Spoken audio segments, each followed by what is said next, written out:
నా పేరు భానుమతి. నేను జ్యోతిషంలో పిహెచ్డి చేశాను. భూకంపాల మీద చేశాను. ఈరోజు మన విషయం వచ్చేసి పంచాంగ శ్రవణం. అసలు మొట్టమొదటిగా అందరూ తెలిసిన విషయము, కానీ నేను చెప్పటం నా ధర్మంగా చెప్తున్నాను. పంచాంగ శ్రవణం ఎందుకు చేయాలి అంటే, ఇక్కడ మనం త్రిదేశ శ్రీకరం ప్రోక్తం వారం ఆయుష్యవర్ధనం నక్షత్రం హరతే పాపం యోగో రోగ నివారణం కరణం కార్యసిద్ధిశ్చ పంచాంగ ఫలం ఉత్తమం. అంటే ఏంటి? తిథి ఐశ్వర్యాన్ని ఇస్తుంది, వారం వారం తెలుసుకోవటం వల్ల ఆయుష్ని పెంచుతుంది, నక్షత్రం వల్ల తెలుసో తెలియకో చేసినటువంటి పాపాలను హారిస్తుంది, యోగం రోగాలను నయం చేసి ఆరోగ్యాన్ని ప్రసాదిస్తుంది, కరణం కార్యసిద్ధిని చేస్తుంది, మనం చేపట్టిన పనుల్లో విజయాన్ని చేకూరుస్తుంది అని అర్థం. అందుకనే మనం పంచాంగ శ్రవణం చేయాలి అని పెద్దలు చెప్పారు. అయితే ఇప్పుడు మనం విశ్వావసు నామ సంవత్సరం అయిపోయి పరాభవ నామ సంవత్సరంలోకి అడుగు పెడుతున్నాం. పరాభవం అనగానే అందరికీ ఒక రకమైన గగుర్పాటు, భయం అనేక రకాలుగా కనపడతాయి. మన తెలుగు సంవత్సరాల క్యాలెండర్ ప్రకారం ప్రభవ నుంచి అక్షయ సంవత్సరం వరకు 60 సంవత్సరాలు ఉన్నాయి. కాలచక్రంలో ఈ పరాభవ నామ సంవత్సరం అనేది 40వ సంవత్సరంగా గుర్తింపు పొందింది. అయితే నేను ఇందాకే చెప్పినట్టు ఈ పేరు వినగానే అందరిలో భయం కలుగుతుందని చెప్పాను. ఎందుకంటే ఈ పరాభవం అనే మాటకి అర్థం ఓటమి, అపజయం, అవమానం అనే అర్థాలు ఉన్నాయి. అయితే ఇక్కడ మనం ఏం అర్థం చేసుకోవాలి? ఈ సంవత్సరం అంతా కూడా పాలకులకు ప్రజలు ఒకరినొకరు అవమానించుకోవడం జరుగుతుంది. పాలకుల్లో ఆధిపత్య ధోరణి పెరుగుతుంది. దాని మూలంగా ఓటములు ఎదుర్కొంటారు. ధన నష్టం, నైతిక పతనాలు మొదలగునవి ఈ సంవత్సరంలో చోటు చేసుకుంటాయి.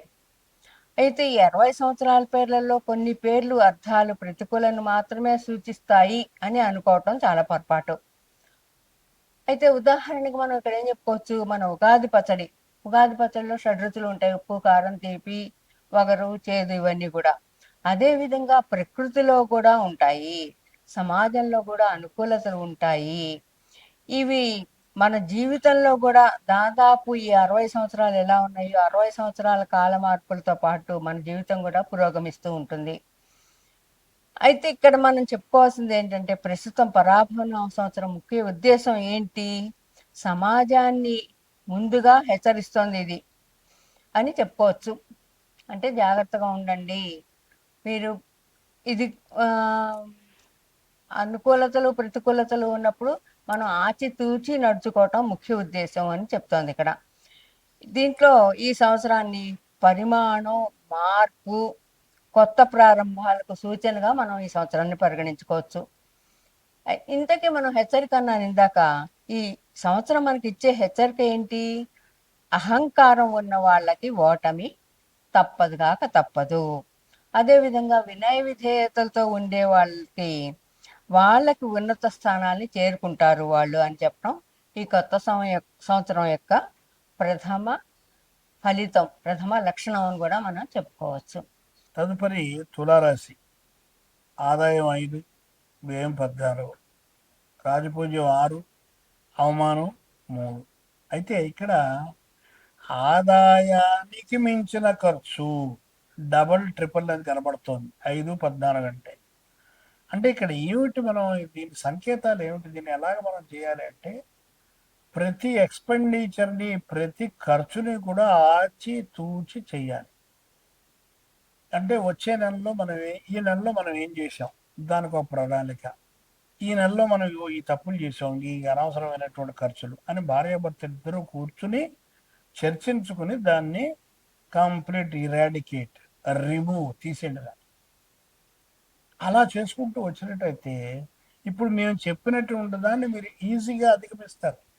ఎందుకని అంటే మనం కర్మ చేసుకుంటూ వెళ్ళాలి.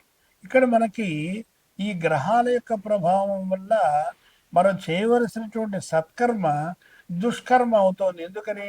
అనవసరం ఖర్చు పెడుతున్నాం మనం, అది అనవసరం. సో అది మనం ఈ ప్రణాళిక వేసుకుని జాగ్రత్తగా చూసుకున్నట్టయితే తప్పనిసరిగా మీకు ఉపయోగదాయకంగా ఉంటుంది. అయితే ఇక మనం ఈ గ్రహ సంచారానికి వస్తే 15/5 నుంచి 15/6 వరకు అష్టమంలో, 18/9 నుంచి 16/10 వరకు 12 అంటే వ్యయస్థానము జన్మస్థానంలో, 15/1 నుంచి 15/2 వరకు అష్టమంలో అర్ధాష్టమంలో రవి సంచారం.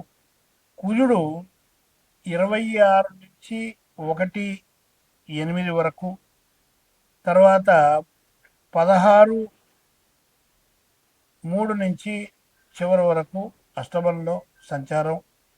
అలాగే గురువు అంతా ఈ సంవత్సరం అంతా కూడా శుభుడే వీళ్ళకి, తులారాశి వాళ్ళకి.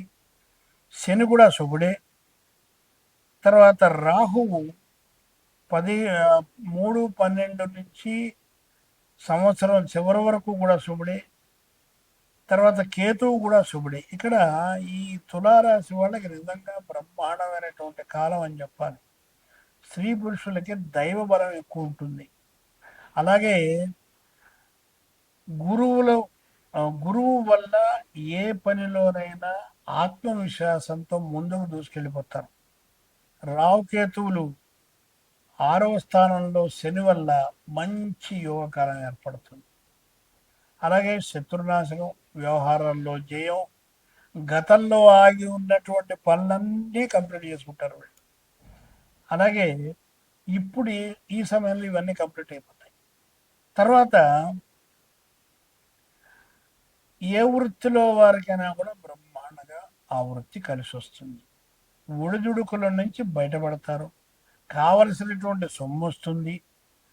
గృహ సంబంధ రీత్యా లాభాలు, నూతన గృహం ఏర్పడుతుంది. స్థలం కానీ ఏదో ఒకటి కంపల్సరీగా ఈ సంవత్సరం వీళ్ళు ఏర్పరచుకుంటారు. కొన్ని సమయాల్లో ఆదాయం కన్నా ఖర్చు ఎక్కువగా ఉంటుంది. కాబట్టి ఆ సమయాల్లో ఇందాక చెప్పినటువంటి సమయాల్లో కొంచెం జాగ్రత్తగా కంట్రోల్గా ఉండండి. దశమ గురువు వల్ల గృహ ఆర్థిక సంబంధమైనటువంటి ఒడిదుడుకులకు మనకు ఆటోమేటిక్గా డబ్బు వస్తుంది. మనం ఎక్కడో ఒక అపార్ట్మెంట్కి డబ్బులు ఇచ్చాం, డబ్బులు మనకు సరిపోలా, మనం బ్యాంకుకి వెళ్ళిన తక్కువ దొరుకుతుంది డబ్బు. అంటే ఆ సమయంలో బ్యాంక్ వాడు ఇచ్చేస్తాడు. ఎందుకని? గురు బలం వల్ల, గురువు దశమ స్థానం వల్ల.